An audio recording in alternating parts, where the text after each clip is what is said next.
Our good friend Julie George, she says it all the time. Keep it simple, stupid.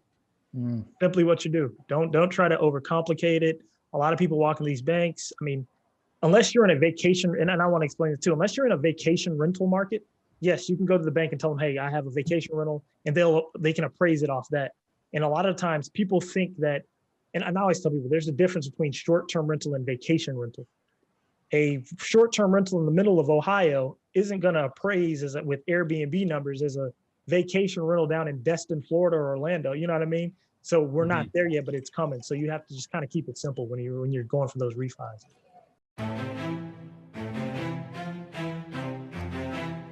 What's up, everybody? My name is Mike Sjogren, here with my co-host, Emmanuel Pani. We're part of a group of specialized real estate investors you've probably never heard of. We didn't start with deep pockets or wealthy families, and we don't rely on 401ks, mutual funds, or traditional real estate investing. In fact, many of us don't even own the properties that fund our freedom.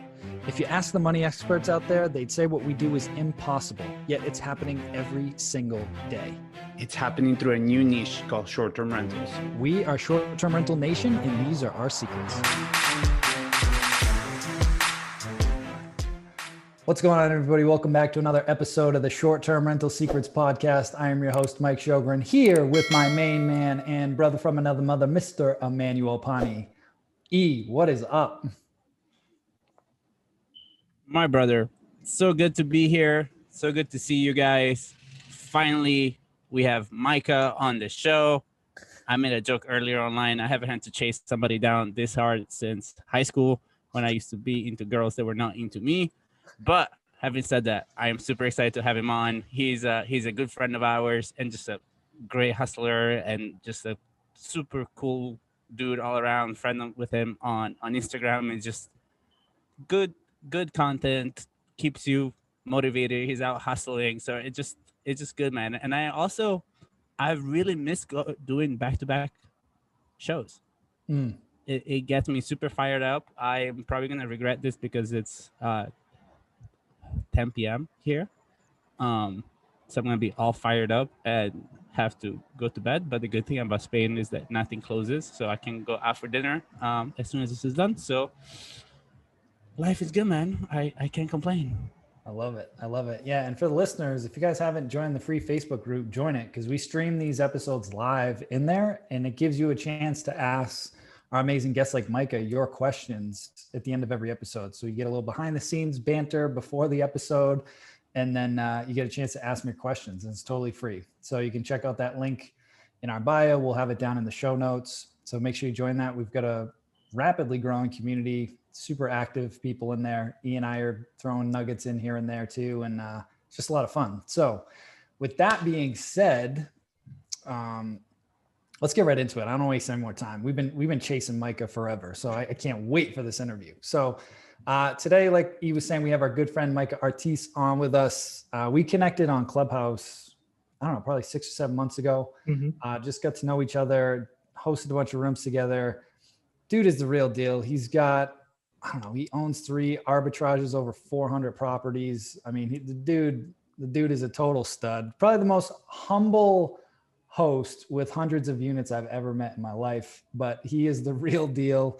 And he's here to share his experience with you guys. And I'm curious because I actually do not know your backstory. So I'm really looking forward to hearing this. So without further ado, Myka, welcome to the show, man. Thank you for having me on, man. It's been awesome. Thank y'all. It's actually been an honor to meet you guys and meet people like you through Clubhouse, because, man, it's actually helped me grow. But yeah, how we got started, we started in 2016. And the reason we started, man, I was a contractor. I was a contractor, and I just jumped job to job. And I loved it that way because you were making a little bit more money. But it was just like, you have these 2 streams of income. My wife works, I work. You don't have any time for your family. You know, you're working all the time. So we went to a Rich Dad Poor Dad seminar, and we're like, look, we got to create some more streams of income. So we went there. You know, you pay the $200 package to get in. We went there. And then, of course, they try to sell you this $45,000 package. We're like, hell no. So, because everything they were teaching us, we're like, we can go to Bigger Pockets and learn this for free. So my wife, she was getting her hair done one day, and she's like, you know, we already had a property, but she's like, if we want to get further into real estate, we should look into Airbnb. And I'm like, okay. So my wife, she's the relationship builder.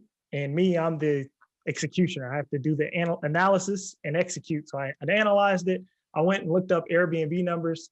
I'm like, so I could rent a place out for $70 a night, have a mortgage for 700, 10 nights, we're making money. I'm like, okay. So the first thing we did, we went and bought a condo up here in North Arlington, probably directly across the street from the Cowboy Stadium, right by all the water parks. We put it on Airbnb. We're up, we're moving, like we're booked out. We have people coming for the Michigan game, everything, man. We probably cashed one. I think we were doing like 3X the rent on that place, on 3X the mortgage on that place. So they ended up shutting us down because it was an HOA, of course. You know, learning lesson, if it's an HOA, walk away or check the bylaws. So they shut us down. But we went to Vegas. We were out in Vegas and we were using one of my parents' timeshare to travel, right? So we're out there, we're at the timeshare and I'm there and I'm like, I wonder if we could rent this place on Airbnb. And she's like, try it.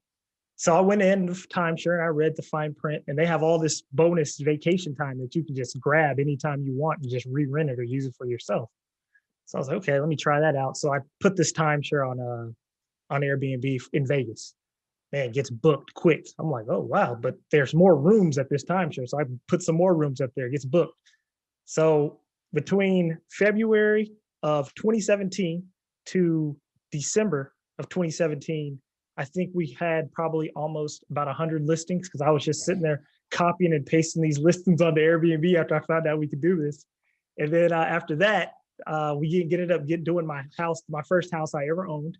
We got that house because my parents had moved from where I'm from, Portland, back to Little Rock. They stayed there a while, then they moved out. So I had a vacant house, right? So I'm like, okay, got to pay the mortgage there. So we put that one on Airbnb and it was moving. So we ended up doing a BRRRR strategy on another one in that same area. That one's been moving for us. And then in the last 7 months, I decided to start doing partnerships in order to grow a little bit faster.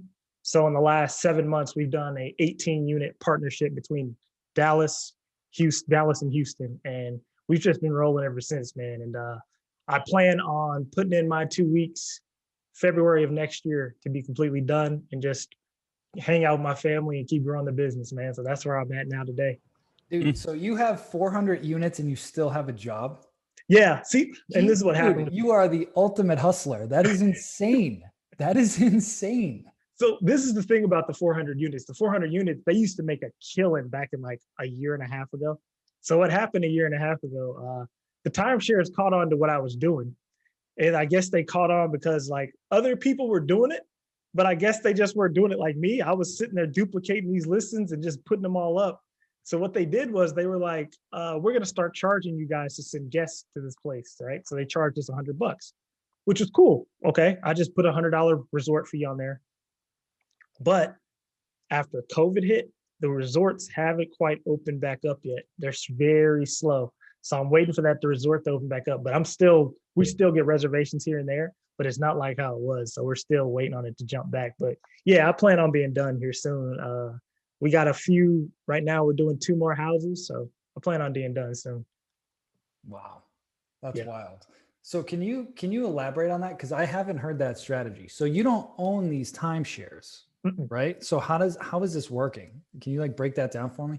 So the thing with timeshares, when most people think timeshares, they think 2 weeks or a week at a certain place for a week, which is how most timeshares work. But what you have to do is, what people don't know is when you own the deed to a timeshare, that deed controls thousands of properties around the globe. You just have to read the fine print.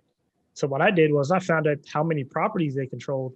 I was able to just go online, find out when I could take that time and just start putting it on Airbnb. So all a timeshare is a deed.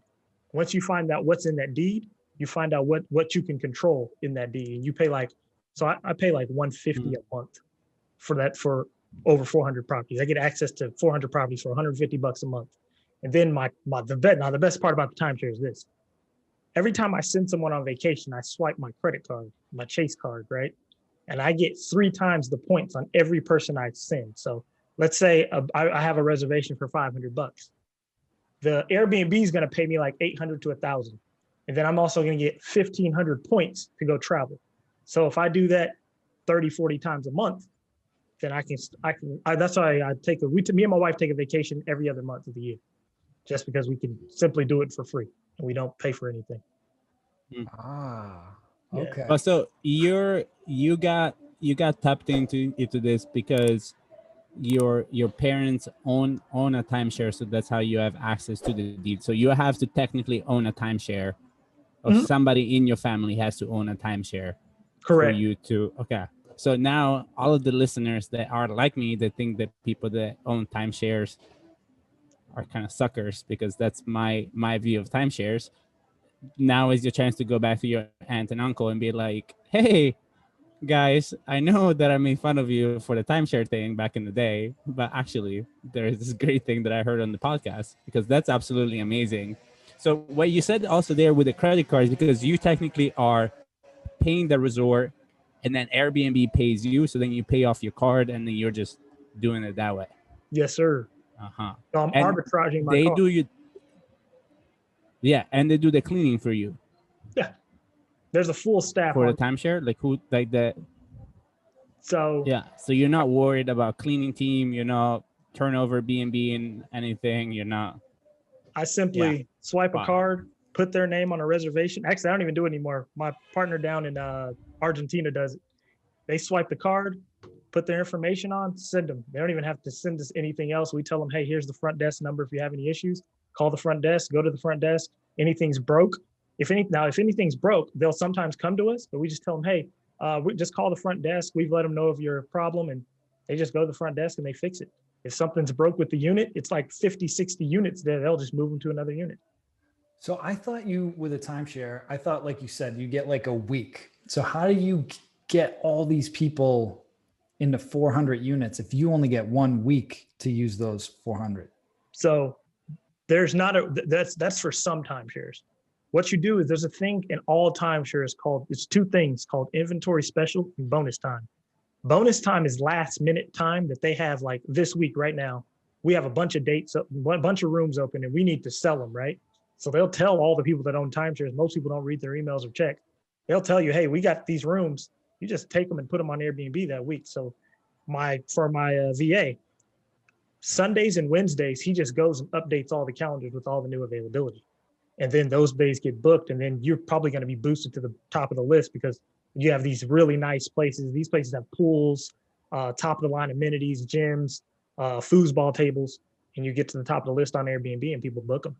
So you like basically bang out a listing, get a 4-day booking, and then shut it down or block it off. Well, it depends on how many rooms they have. Let's say they have 20 rooms available. We'll list them all or open them all up.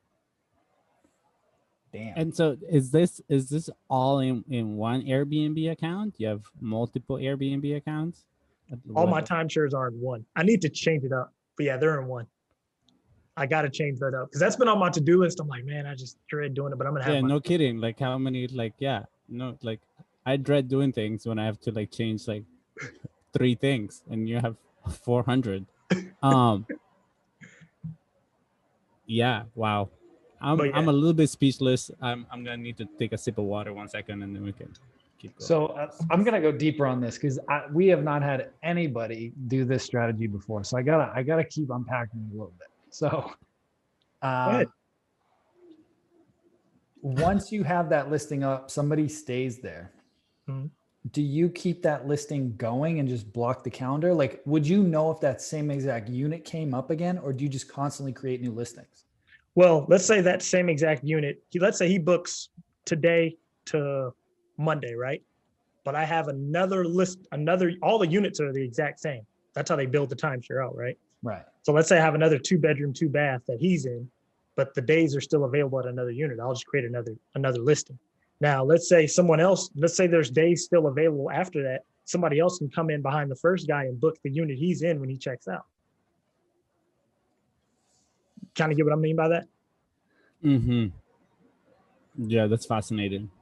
Because technically because they're all hotels, so all the units look the same. So he's banking on what the hotels kind of bank on is the fact that you're gonna be happy regardless because everything looks the same. You have the same amenities. I don't care. You can go to the same furnishing, amenities. same bedding, same everything.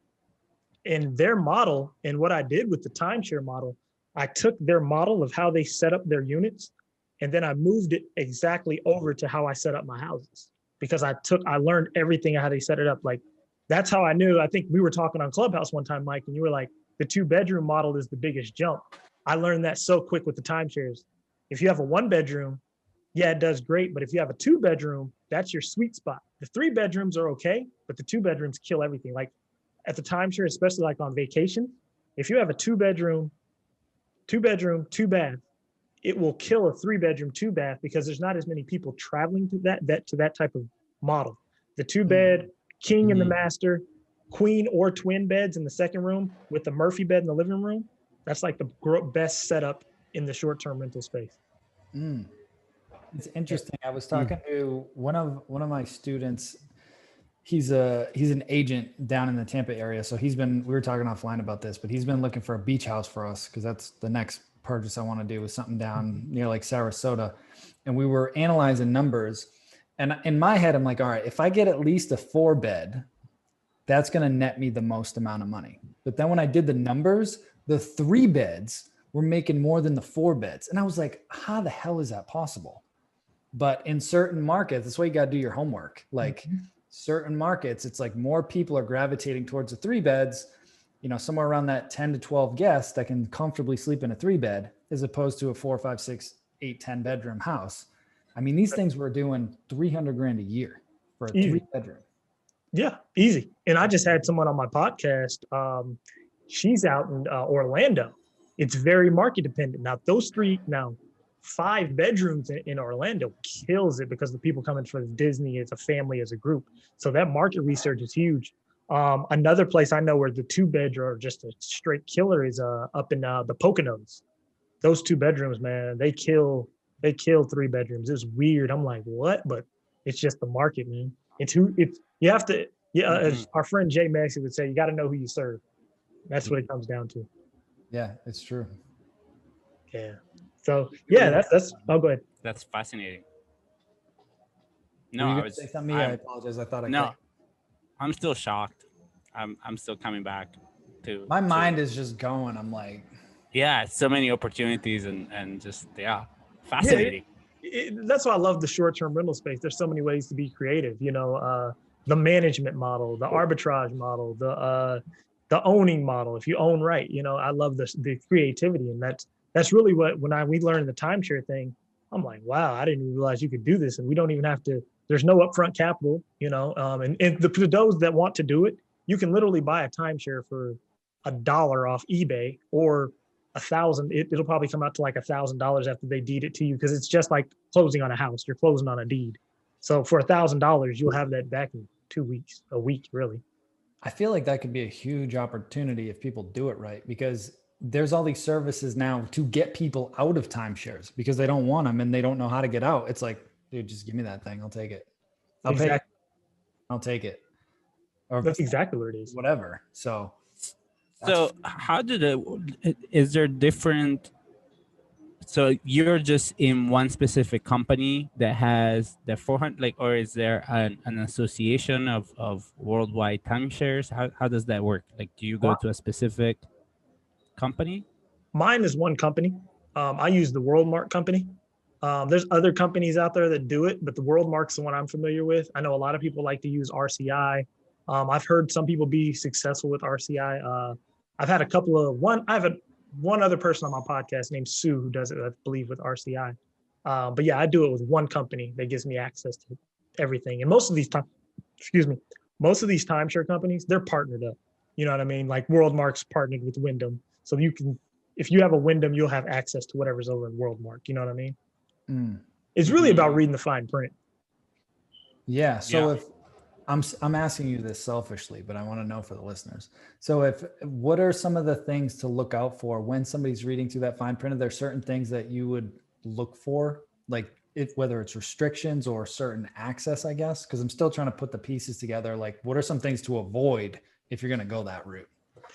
First thing to avoid is the time. Make sure you don't get suckered into one of those ones that say, hey, we'll give you 1 week at the Oregon coast, and then you're done for the week and you have to wait for points. That's the first thing you need to notice. honestly, the first thing you want to ask them if you're going to go buy a timeshare, even if you're buying it off eBay, ask the seller, hey, do you have inventory special and bonus time available on your timeshare deed? And what they'll do, most people, the people selling it, they're going to probably be like, I don't know what that is. And just tell them, hey, call your timeshare and just ask them, and they'll tell them. That's the main thing. Those are the two things you want. Well, we're going to be cutting that up into a snippet for sure, because that's a nugget and a half right there. Yeah, that's basically all you need. Yeah. And you have access to that time. All you want is access to the time. And also ask them if they have any guest pass fees, and make sure you get guest passes that you can send guests on vacation with. That's all you need. Mm-hmm. Like I have less headache out of those than all of my other units. Out of the Because 400, it's less headache. I mean, they have their own team. So if there's issues, it's like, just call the front desk. Exactly. Everything's just point to the front desk. Hey, if they didn't clean correctly, the front desk will move you, and then they'll go clean the unit you were in. This is very similar to Braden Ross's model. I don't know if you caught that episode that we did. He's just doing it with the hotels, where he's literally taking their inventory and selling it, and then same deal. Guest has an issue, call the front desk. Call the front desk. Dude, me and him talked on a Clubhouse one time, and he was like, and I was like, I never thought about doing that with hotels. And he's like, I never thought about doing that with timeshares. I'm like, I know, So yeah, me and him, we talked on Clubhouse one time about that. And I was like, dude, that's so similar to what I do. You're just playing a middleman. That's it. Just taking inventory and selling. Yeah. Oh, go ahead. So what came first? Like, how did you get into you got into the houses first, right? Like you then did the houses, and then you went to Vegas. You had this moment in Vegas, had the idea, and that's how it happened. The condo came first. The condo we owned, which was the condo came first. Yeah, we actually flipped that condo. HOA. Yeah, it got shut down, but we flipped it into a corporate rental. So it was a corporate rental for like, what, 4 years? We just 1031 exchanged that condo. I just told you we're working on a unit. We 1031 exchanged that 1 bedroom, 1 bath condo into a 3-bed, 2-bath house with a garage, and we're going to Airbnb that out. So it was a blessing for us. But yeah, that's how we got into that first. And then we moved into arbitraging, like going to the apartment complexes, arbitraging. And now we're doing the arbitrage, and then we use the BRRRR strategy as much as we can. Out of curiosity, and I know what your answer is, but I want the listeners to hear it. So you're using a lot of different models. For you, what's your favorite model? Hands down, the BRRRR strategy. That's the cheapest way to get in and the most profitable. We did a BRRRR last year, and man, like once I seen the numbers on it and how fast we were able to just get our money back, and then everything was pure profit, it was crazy. Like we bought a house at the end of everything. We pretty much got a house up and running, fully furnished for $4,000. Wow. That's with buying, and we own it and get the equity. The BRRRR strategy is that's like the most, to me, my opinion, the most powerful play in the short-term rental space right now. If you can mix those two models, BRRRR or subject to, those two models, you can't lose. So again, to unpack a little bit, because I guarantee this is going to be one of the most listened to episodes, because there's already been so many nuggets in here.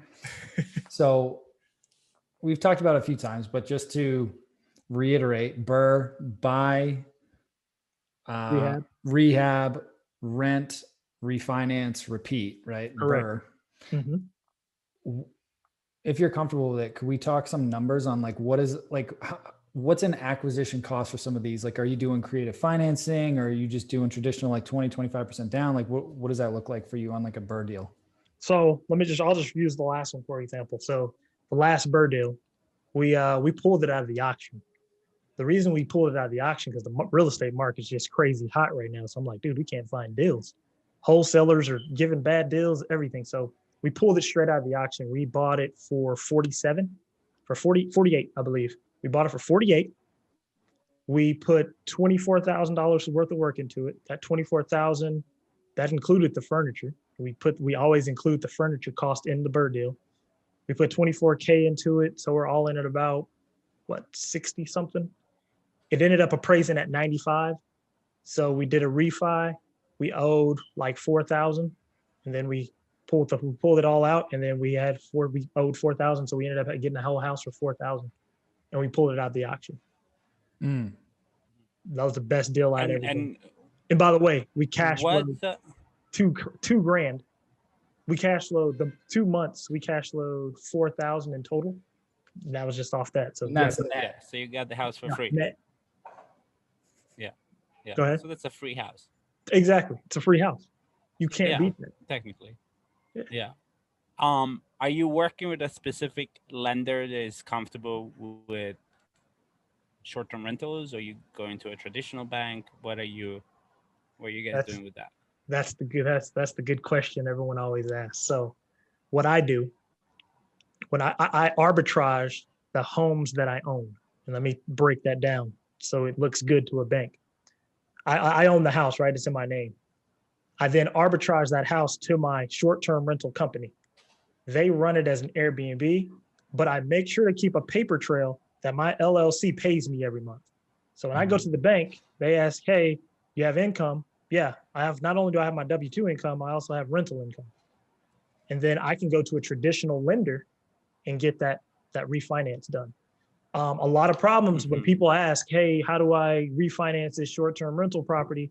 I tell people all the time, we're not at a place yet where short-term rentals are just being refinanced by banks, but it's coming. It's definitely coming. There's a few people out there. But yeah, I just use it as a traditional rental. I make it look like a traditional rental.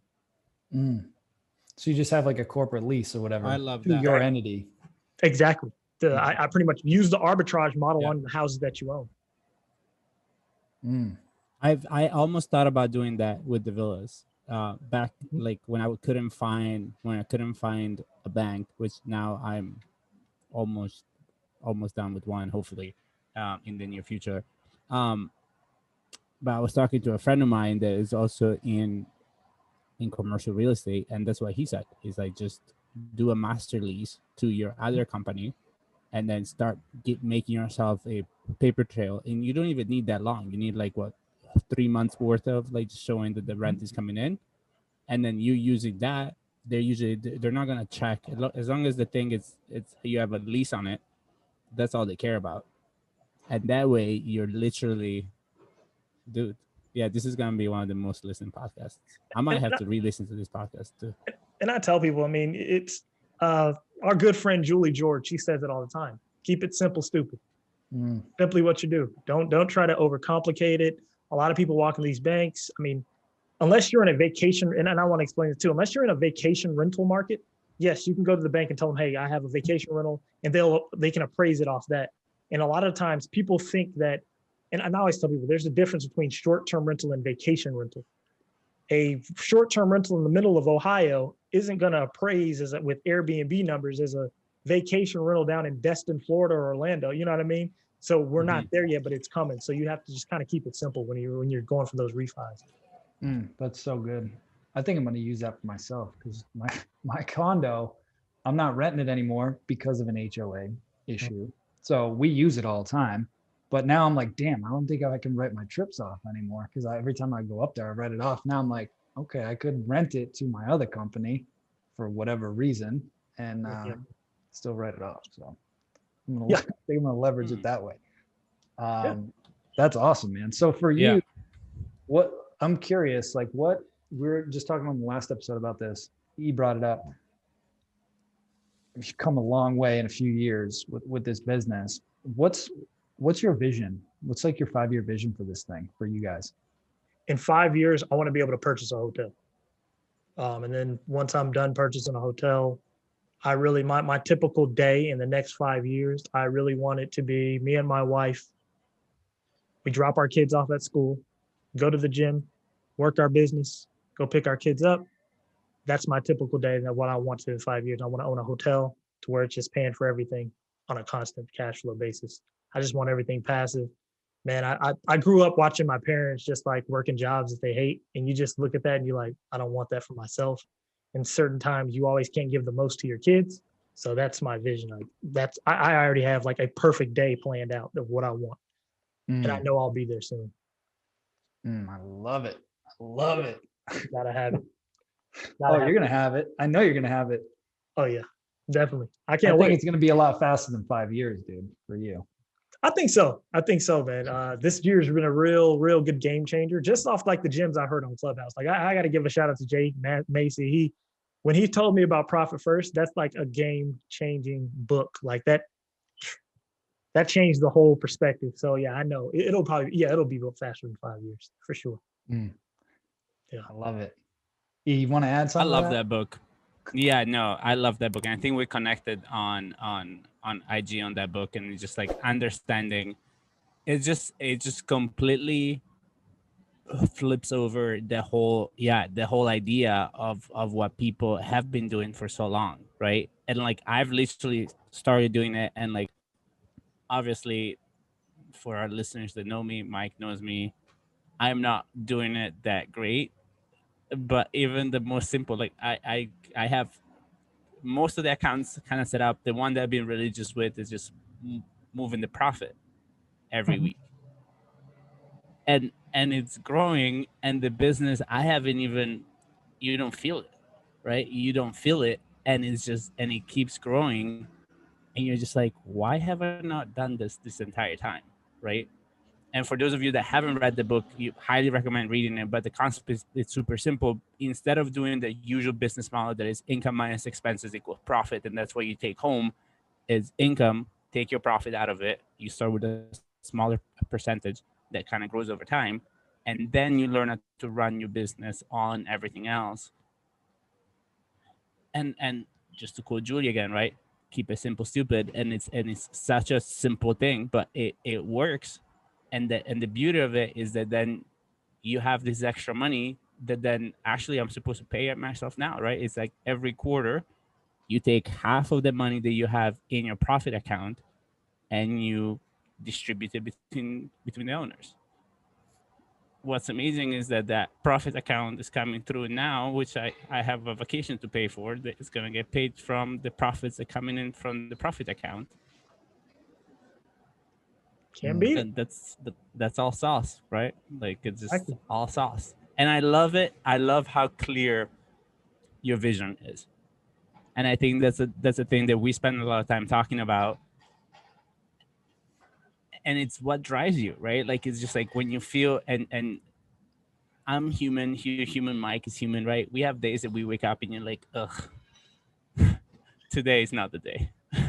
Like I went to the gym, I meditated, I've journaled, I still want to punch somebody in the face. Like there's just no way around it. Like it's just that's one of those days, and they don't happen very often, but they happen, right?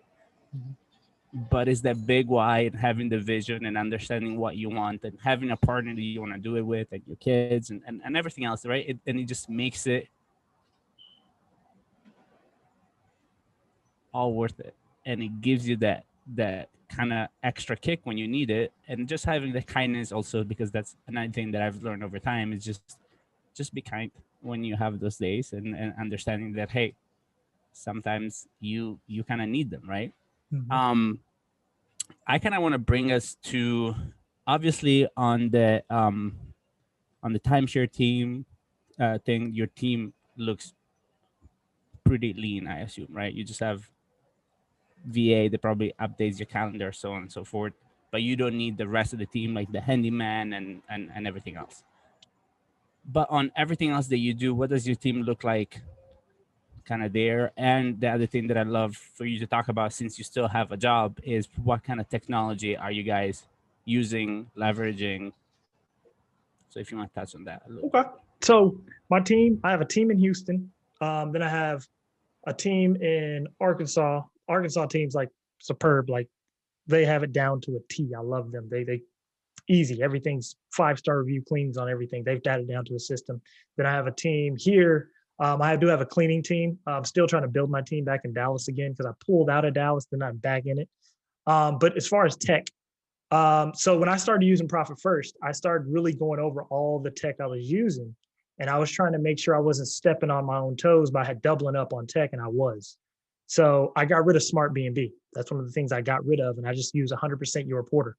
The reason why I love Your Reporter is because it has a direct booking website feature. And I do tell all people this, just my personal opinion, if you're going to pay a PMS, make sure they're giving you direct bookings. If they're not giving you direct bookings, go somewhere else. So I use Your Reporter. That handles all of our messaging, syncs all of our calendars together. And then I also use like all the automations in there, like the email automations. Then I also, on the pricing, I use Price Labs, and Price Labs syncs up to Your Reporter. So that's 2 of the tech stacks. And then to keep in touch with my team, we also use Slack. So like we can get in Slack, communicate with each other. Trying to think what other tech we use, because we cut your reporter. Oh, for the timeshares. Now we did shift the timeshares as well to help us cut Smart B&B. We integrated over to Airbnb's messaging system. So we started pretty much how he was saying, cut expenses and profit first. We're like, okay, let's just use Airbnb's messaging system since they just created one. And it's been a game changer for us. So it's not too much tech that we have. But in the future, I do plan on switching over to Hostfully in the future, just because of the limitations that are on your porter. But we're going to do that in the future, switch over to Hostfully. I love it. Yeah, I love them. What about your access? I've been with Micah, them for a little while. on the lock side of it. On the what? On the locks, like the access. I'm sure the timeshares have their own deal, but like for your properties, what are you using for like locks, or do you have a preferred one? We use Remote Lock 5i. The reason why we love those locks is we can literally go into every single one of our locks just on one app. And we set like we do timestamps for the cleaners, so we know what time they're showing up. So if a cleaner is showing up at 3:00 and check-ins at 4, we see it. You know, it gets sent. It gets an email, not an email, but a text message, which then can get forwarded into Slack. So those are what we like. We like the Remote Lock 5Is, and everything's connected directly to the Wi-Fi. There's no middle hub or any of that. Love that. Does that automatically create codes for the guests? You guys have to manually do it? No, automatic. It connects directly to to Airbnb, Verbo, and it also has the best part about it. If you take direct bookings, it has a what's it called? The integration. It's called a iCal. iCal integrates. So you can take your iCal link, sync it over to Remote Lock. So when someone books, it creates them a code, and then it grabs their email through the iCal and sends it to them directly. Yeah, that's my favorite lock. Yeah, it takes the headache right off. I don't create codes or anything like that. I love it. Yeah, I gotta invest in those. I'm still at the villas. I still have regular keys, and it's just been a thing that we've kind of noticed over time, and just an investment, you know. But the thing is, like, I have 40 doors. So I'm like, ugh, I don't want to buy 40 locks. Yeah, that's gonna, because they're about 200 something a piece, but it gives you that peace of mind. That's what you're paying for, you know. Yeah, that's what I love about them. It's only $8,000. It's not a big deal. Yeah. Yeah. My month in Spain is like 6. So Woo! I prefer that. Priorities right now. Locks, but man, you got to start credit card hacking. We'll do locks. We'll do locks some other time. Yeah, all of my Airbnb were points. My airline was points, and everything else was all points. I finally connected with our buddy Aaron Velke, who's like a credit card hacking ninja, and he like set me up with all this stuff. So I got like my Amex Platinum now and all this stuff, so I can use like the lounges, and I got 130,000 bonus points. And I used to deviated me from Profit First a little bit though. So the reason I like Profit First is I can log into my bank at any point, and I just look at that expense account and I know what I have left. But when I switch to the credit cards, it kind of throws a wrinkle in that, because I'm putting everything on the credit cards and paying that off every month. So it deviates from this system a little bit. So for the newbies, follow this first till you get your money management right, and then do the credit hacking stuff. Because I know for me, if it's too complicated, I won't do it. I just know myself. So I needed to simplify and streamline. And now I'm like, okay, I've been doing this for a few years. All I got to do is one extra little step now and get all those points. But yeah, I 100% agree with what you just said. If you aren't disciplined enough, don't do the credit card hacking. But that is the only part of Profit First that I don't use, is because he says don't use the credit cards. But I still have everything on that Amex Gold card, like the automations of like all my utilities and things like that. All that goes to that card. But the cool thing about it is I get about $200-300 off a month on utilities, because I just put some of those points right back on the card. And then I use my Chase business card for my timeshares, and I can just travel for free with that because it brings me enough points. So you get a little break too. Yeah. American Express did like actual upgrade to the platinum card. I waited for the longest time. Aaron was telling me for years to do it, and it's amazing. Because now, for example, we're going back to Barcelona for 48 hours, and if you then go through Amex, so if you don't know the story about Amex. Oh no. Yeah, I think cut out. Oh no. Right when he was gonna drop the gym. I know. I'll say one thing that I've really enjoyed about the Amex that has helped me a lot. One thing Can that you guys hear me? Yeah, I want to just say one thing. The reason that I really like the Amex, right? So I have receipts up the wazoo for different property stuff, for my truck, my gas, like whatever.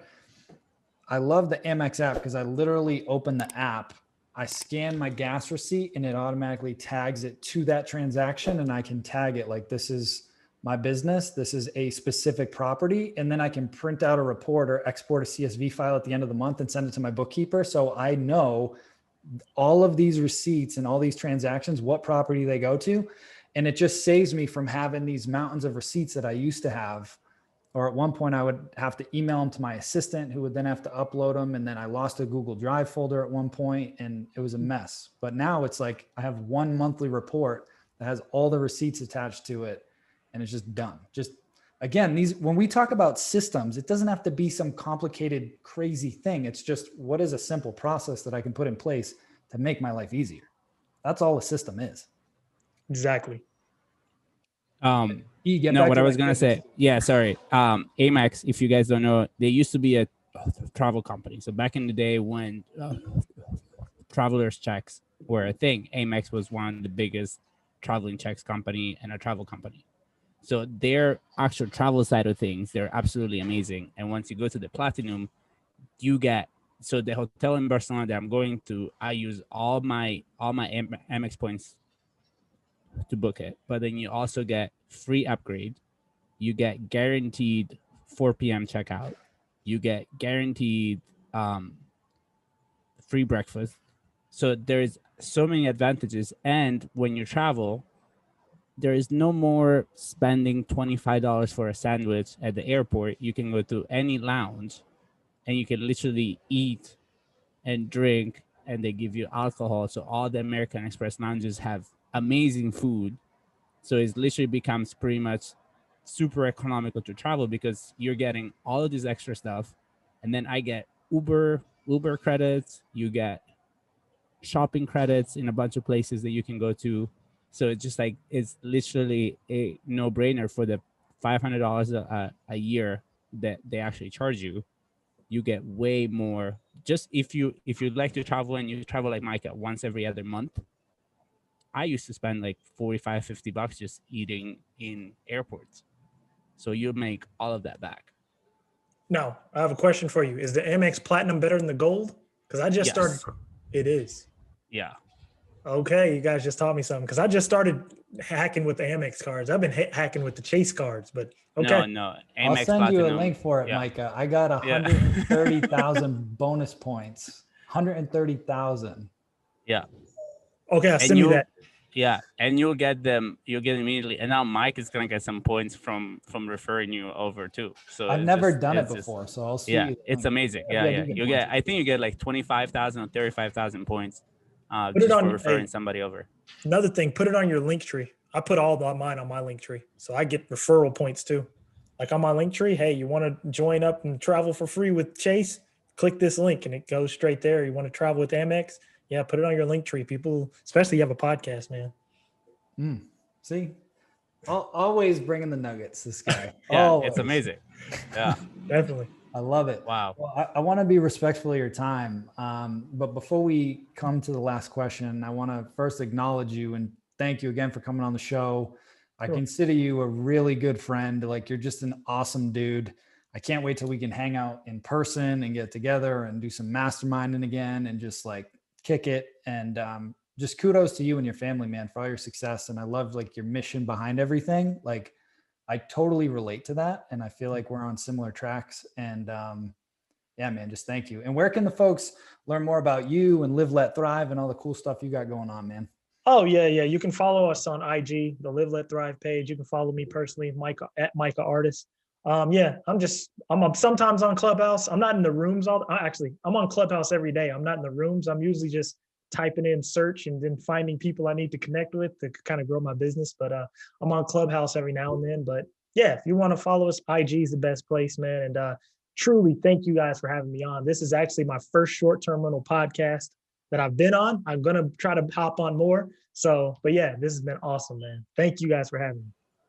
Yeah, man, all the chase was worth it. So I'm really glad you came on, and obviously, man, just kind of like what Mike said, but also, I see being friends with you on IG, and I think that's kind of like the cool thing about being friends and following people that you like, is that you really get to see a glimpse into people's life, and a lot of the times you'll see if people are not about what you're actually about just by actually following them on IG. And it's something super stupid, but like, you see, like, if you follow me on IG, you see what my life is like, because it's on there, and I don't keep my stuff private. It's all open, and it's just there. And I love seeing your stuff. You're just hustling, you're just spending time with your family, you're spending time with your kids, and it's just like, I support that, and it's just been a pleasure to have you on here and kind of sharing space with you. And if you're ever on my side of Florida, I would love to meet you. Oh, definitely. I'll definitely Yeah, call you brother. guys, and I got to get you on Live Let Thrive. So yeah, let's do it, man. Whenever you want. Absolutely.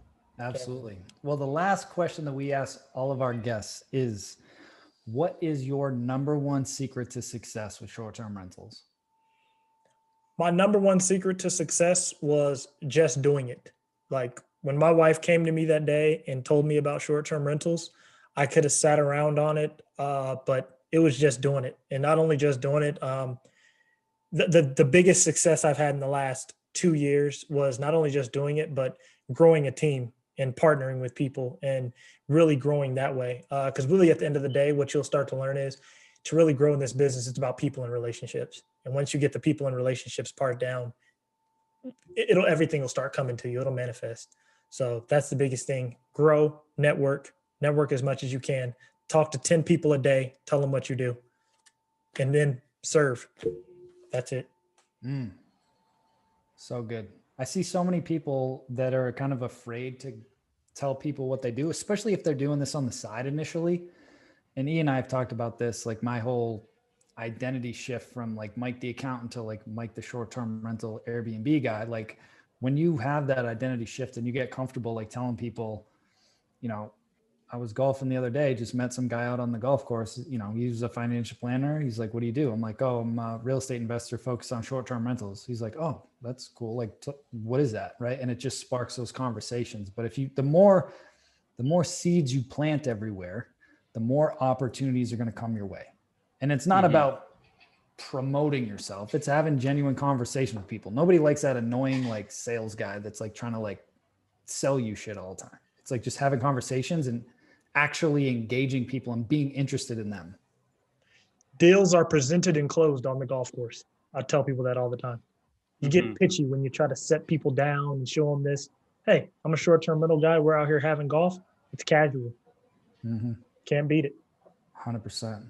And also, I would argue, if you don't feel comfortable sharing your new hustle with the people around you, you may need to upgrade the rooms that you're in and the people that you're hanging out with. Because if the people that you've been friends with for a long time, they're supposed to be supporting you, make you feel ashamed, embarrassed, or doubtful about what you're choosing to invest your time in, or what you're choosing and you're doing research on, and you listen to all the podcasts and done everything, maybe you just need a different group of people. That's facts, man. That's a fact. I love that. So good. Well, Myka, this was a pleasure, man. As he said, totally worth the hunt to get you on here. And I guarantee this is going to be one of our most downloaded episodes, because there was so many actionable, like, I know I'm going to go back and watch it and take notes, because the stuff that you were talking about, man, was so good, like so good. So thank you again. Truly appreciate you, our friendship, and your willingness to just share your experience with people. So thank you. Definitely. And thank you for having me, man. And hope I was able to provide value. And thank you very much for coming having me on. Absolutely. Yeah, brother. All right, everybody. We'll see you all next week, and we'll talk soon. Bye-bye. Cheers, guys. Hey, STR Nation, if you enjoyed this episode, please make sure to hit that subscribe button and leave us a review. And in the comments, let us know what topics you want us to cover on upcoming episodes, and we'll make sure to get that in the books for you. And if you really want to learn how to launch, automate, and scale your short-term rental business, if you want to go deeper, then check out our free masterclass at strsecrets.com.